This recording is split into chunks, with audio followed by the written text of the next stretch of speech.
Hey everyone, Theo here. Today I'm reviewing the ASUS Zenbook Pro 16X OLED from 2022 from the perspective of a visual content creator. The model number for this laptop is UX7602. First of all, disclaimer, this is a review unit on loan from ASUS Singapore. However, all the opinions in this video are mine. I'll just present to you my findings and you can decide whether or not this is worth the money because it is quite pricey. Here in Singapore, the official retail price is 4,999 Singapore dollars. And these are the specifications for the review unit that I have here. In case you don't know, the Zenbook series of laptops are the high-end laptops from ASUS, and the VivoBook series are the mid-range laptops. By the way, this video is going to be quite long, so if you want to save time, you can check out the text review that I have already written. The link is in the video description below. And just to give you the bottom line up front, this is a beautiful and powerful laptop. It's well designed. The build quality is solid. The performance with the processor and the graphics card is fantastic. You can play AAA titles on this laptop, no problems. And the thermal, the cooling system works very effectively.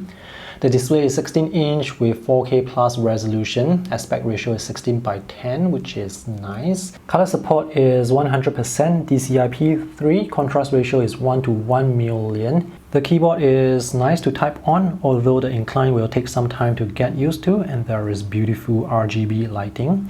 The laptop has a good selection of ports, and the audio quality on a scale of 1 to 5, I would say this is a 6. There is actually some sort of soundstage going on with the speakers. There is a touch-sensitive dial here, a big touchpad with haptic feedback, and shortcut for a number pad. Downsides, the weight is 2.4 kg and the battery life is 6 hours with normal usage. If you edit videos on this, battery life is going to be shorter. There is only one NVMe SSD slot inside, which is already used up. And lastly, I'm not sure how useful this dial really is, but it's there if you can find a use for it.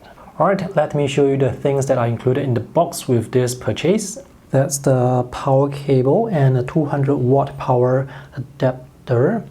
This is USB-A to USB-C cable. This is USB-A to Ethernet adapter, and this is ASUS Pen 2. This pen supports tilt and slightly over 4,000 levels of pressure sensitivity. There are two side buttons here, and it charges with this USB-C port hidden behind this pull-out compartment. This is quite comfortable to hold with the matte textured surface. There are 3 replacement nibs included, each with a different textured tip. You can draw on this laptop display. However, the drawing experience on a laptop display is not that good. By the way, this touch screen with the pen has perfect palm rejection. So most laptops with touchscreens usually do not work well with pen unless they are advertised to work well with the pen. Drawing experience is not ideal because the pen tip is quite slippery on this glossy reflective display and the drawing surface moves. The other thing included is this very nice backpack. There is one elastic side pocket here, one open pocket here, one big zip pocket here, and the zip is designed to keep out water, and the fabric is also designed to keep out water. There's a carrying handle here. The straps are well padded, and inside there is a huge compartment with another zip pocket here, and this is a pocket for the laptop, and this is the huge compartment. And now let's look at the design of the laptop. This is actually quite a nice looking laptop. It's 2.4 kg, so it's kind of heavy. That's the logo, which will light up when you are using the laptop. And the surface texture is matte textured. It feels really nice. It may not be obvious, but there is this circular pattern that comes out from the logo. It's quite susceptible to fingerprints. However, you can clean this very easily with a microfiber cleaning cloth. The keyboard is a good size with customizable lighting effects. That's the ASUS Dial, and this is the huge touchpad with haptic feedback. If you need the number pad, you can activate the number pad with this shortcut at the corner. And when the number pad is shown here, you can still use this as a trackpad. When you lift the display, the keyboard will rise.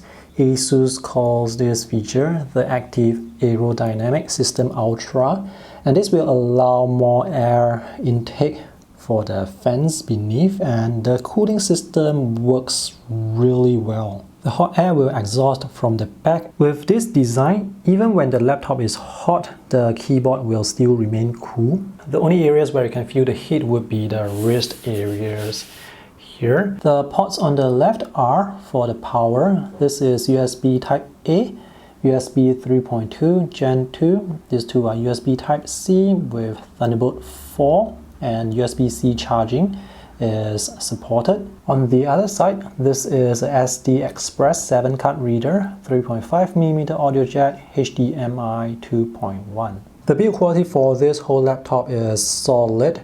The hinge is stiff, and when the keyboard is up like this, when you push down or try to move it, it does not move at all. The keyboard typing experience is good. There is just this thumping sound when you hit the keys.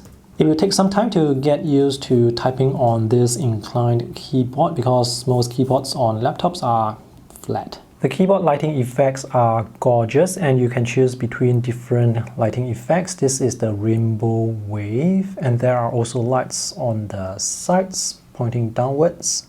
If you look from the bottom, you can actually see the lights. If you look at the keyboard from the top, it's going to look like this. Let me switch over to another lighting effect called raindrops. The logo on the display lid will also follow the lighting effect, and there is no way to turn this off, so this is quite eye-catching. The keys are not that susceptible to fingerprints, which is good, and even if there are fingerprints, it's very easy to clean off the fingerprints with a microfiber cleaning cloth. So we have the function buttons and the shortcuts at the top. There is one dedicated button for the ASUS settings where you can control the lighting and other laptop settings. That's the power button and fingerprint sensor. On the right side here is one extra column of buttons for home, page up, page down, and end. And at the bottom right here, we have the control. And this button here works like a right click. And you can see the design, all these buttons, they are well aligned. This is a very stylish looking laptop. The only thing that affects design aesthetics would be the many stickers pasted here. This laptop has 6 speakers, 2 high-frequency tweeters and 4 low-frequency woofers, and the sound comes from the side of the keyboard, and the audio quality is surprisingly good. For example, if you are listening to a concert with people clapping their hands, it's going to feel like there are people clapping their hands around you. And if you are listening to a band, you can actually hear the separation of the instruments because there is some sort of sound stage going on. The audio is certified by Harman Kardon, and the audio quality is excellent. If you put your ear near the speakers, the sound is not going to sound as if it's coming out from this small area here. The sound sounds like it's coming out from this area here, so there is this surround effect going on. If you appreciate good audio quality and music, you're going to enjoy so much from the sound from this laptop. Let's talk about the display. This is a 16-inch OLED display with a resolution of 3840 by 2400, so the aspect ratio is 16:10, which is good for productivity. The visuals are very sharp with no noticeable pixelation. The colors are very vibrant. The color support is 100% DCI-P3, and the brightness is rated up to 550 nits with HDR support. However, I wasn't able to measure the exact color support and brightness because my color calibrator doesn't work with OLED displays. But from what I can see out of the box, the colors, they look terrific. The actual brightness is definitely going to be less than 550 nits because 550 nits applies to playing HDR content. And right now I have the brightness maxed out at 100%, and this is how it looks with reflections on the display. Yep, this is a very reflective display. So if there are reflections, it's difficult to see what's beneath, but when there are no reflections, this is the visual quality you can expect. Viewing angles are fantastic with minimal shift in colors and minimal drop in brightness. And the contrast ratio is 1 to 1 million. So with a wallpaper like this with neon lights, it really looks like the neon lights are glowing. This display is visually stunning. There is one downside to this display. There is this very subtle grain or pattern which can be due to the display matrix. So here I have zoomed in as close as possible with my macro lens. I'm not sure if you can see any grain or pattern. It's actually quite subtle. That grain or pattern is more noticeable when the display is showing white content. As long as the content is not white, for example with this photo the background is not white, it's very difficult to see that grain or that pattern, and for me it doesn't really affect visual content creation. It doesn't affect graphic design, photo or video editing. When you are browsing web pages and your eyes are sensitive enough, you may be able to see the grain on the white areas or the light value background. I don't think it's a big deal because most importantly the grain is not distracting. So that's just me nitpicking. On a scale of 5, I would rate the visual quality of this display a 4.5 out of 5. There is a full HD camera at the top which works with Windows Hello Face Unlock, which works quite effectively. Personally, I still prefer fingerprint unlock. The bezels are quite thin. And this display is actually a bit higher compared to other laptop displays because when you lift the display actually lifts up slightly. Just for comparison purposes, I have another laptop here, and with this display, it's actually much lower. For the ASUS display, it's much higher. This is the difference in the height. This is about 5 centimeters, and I like the fact that this display is higher because this is more ergonomic. Let's talk about performance when it comes to visual content creation workflow. So this review unit comes with the 12th gen Intel Core i9 12900H processor at 2.5 GHz. It has 6 performance cores and 8 efficiency cores, and this laptop has 32 gigs of RAM and comes with the Gen 4 NVMe SSD. So this system is very responsive. It's fantastic for multitasking. It can edit 4K videos without using proxies. This is DaVinci Resolve 17, and this video is 4K 25 FPS, and it can play this video without any drop frames. I've also tested 4K 60 FPS. There are no issues with playback, no drop frames, so the video editing process is very smooth and you don't have to use proxies. When editing videos, the fans will spin, but not at full speed, so you can barely hear the fans. This is the fan noise when exporting videos, and it's barely audible.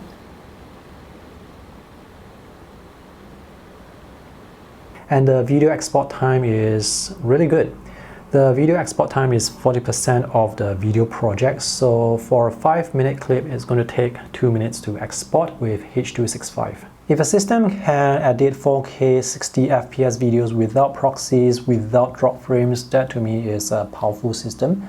So right now I am exporting a video in the background, and I'm going to edit some photos to see whether or not the system will lag when there is video export in the background.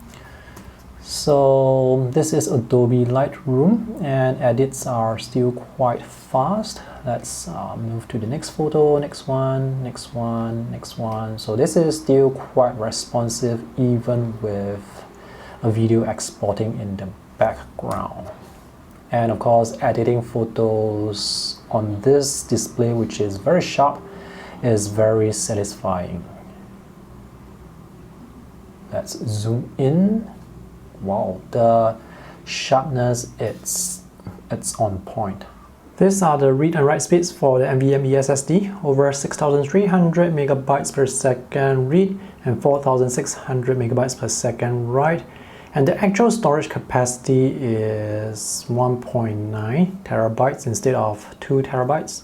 One of the main selling points of the Zenbook Pro is this physical ASUS Dial. This is a touch-sensitive dial with a button in the middle, so you can press and hold the button to call up the dial settings or press the button to switch between different shortcuts. Because the dial is touch-sensitive, while typing, it is possible to activate the dial with your palm. If you don't want to use the dial, you can disable it. Unfortunately, there is no physical shortcut button to disable and enable the dial, so you have to do it through the software. The app used to configure the dial is called the ASUS ProArt Creator Hub, and this app also allows you to monitor your system. For example, with the dashboard, you can monitor the CPU load, the fan load, memory, storage, and if you want to, you can calibrate the display as well. They recommend using the i1 display color calibrator. And here you can create groups of apps to launch together. And this is where you can customize the ASUS Dial.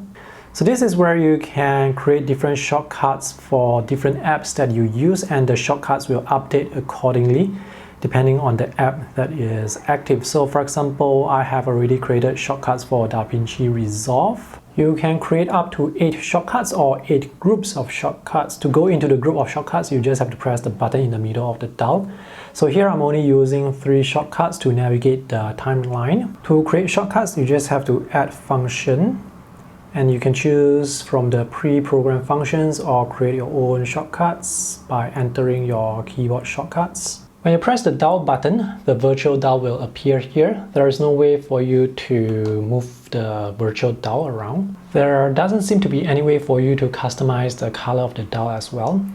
So these are the 3 shortcuts that I have set. I can press the button again to select that shortcut. The button I'm referring to is this button. So now I can use the dial to navigate the timeline 1 unit by 1 unit. Let me switch to the other shortcut. So this shortcut allows me to navigate the timeline 1 second by 1 second. And the third shortcut allows me to zoom the timeline. Depending on the shortcut you use, the dial may be more useful. For example, when it comes to navigating the timeline, it may be more convenient to use the dial to scrub the timeline compared to using the keyboard shortcuts. Whether the dial is gimmicky or is actually useful will depend on your workflow and the shortcuts you use. The touchpad is nice, it's big, and the haptic feedback is very nice. It really feels like you are clicking on it, and you can click anywhere on the touchpad. While I don't think the drawing experience on this very smooth glossy display is that great, the drawing performance is actually pretty good. Navigation with finger gestures is very smooth and responsive, and the lines, the line quality is actually pretty good. Oh, another thing is the display is of course going to wobble, so you can't press down too hard so as not to damage the display. I'm not sure how strong the hinge is. I mean, the hinge is strong, but is it strong enough for you to support your hand while you're drawing. Let's take a look at the slow diagonal lines, and this is pretty smooth, pretty straight. There is going to be slight jitter and wobble, but it's not that noticeable unless you are looking out for it. So the diagonal line performance is surprisingly good, because I actually expected the lines to wobble very noticeably. Initial activation force could be better, but it's still reasonably good. I can still draw thin lines easily. Oops, that line is wrong. So it's just the display moving that I don't quite like. Palm rejection for this app that I'm using, which is Medibank Paint Pro, is perfect. So I can use my finger to draw or place my palm on the display. Nothing will happen. So you get perfect palm rejection. You can get perfect palm rejection with the right apps. The amount of latency when drawing is very similar to pen display. So in other words, it's the typical latency. And when it comes to cursor alignment, the cursor tracking is pretty accurate. So I can draw rectangles like this and join the lines without any lines overshooting. So cursor tracking is quite accurate. Okay, see that? This is what I mean by the line overshooting, but that is due to my mistake. So if I draw a bit slower, not that fast, the lines, they will not overshoot. Drawing performance for a laptop display is reasonably good, and I'm actually very surprised, pleasantly surprised by the performance. And since you can draw, there will be no problems with writing. Writing is quite responsive. Gaming on this laptop is very enjoyable, with the only limitation being the refresh rate of the display, which is 60 Hz. Anyway, if you are playing AAA titles such as Red Dead Redemption, chances are you are not going to go above 60 frames per second. This is 1080p resolution, and I can get 50 plus frames most of the time. So the overall gaming experience is very positive. And gaming is the only time when you will hear the fan noise, because now the fan is spinning at full speed. Otherwise, even when it comes to editing 4K videos, the fans are not audible.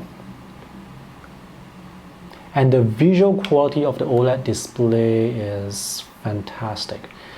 The contrast, it's really good. It's noticeably better compared to LCD, definitely. So the bright lights, the highlights are brighter, and the shadow areas here are darker. Actually, the shadow areas can be so dark that it's difficult to see the details. So gaming on LCD may have the advantage, because in darker areas such as here on LCD, you can see the details more clearly. Currently, I have a USB-C cable connected to my 100 watt gallium nitride charger, and 100 watts is not enough to charge the laptop while you are playing games. So while playing games, the battery will still drain, but very slowly. To conclude, this is a laptop that is good in almost all aspects except for the weight, which is 2.4 kg, and the battery life of just 6 hours. And this is a laptop I can recommend easily to visual content creators with demanding workflow and tight production schedules, as long as you have the budget for it, of course. Alright, thanks for watching this video. I hope it's useful. See you guys again. Bye.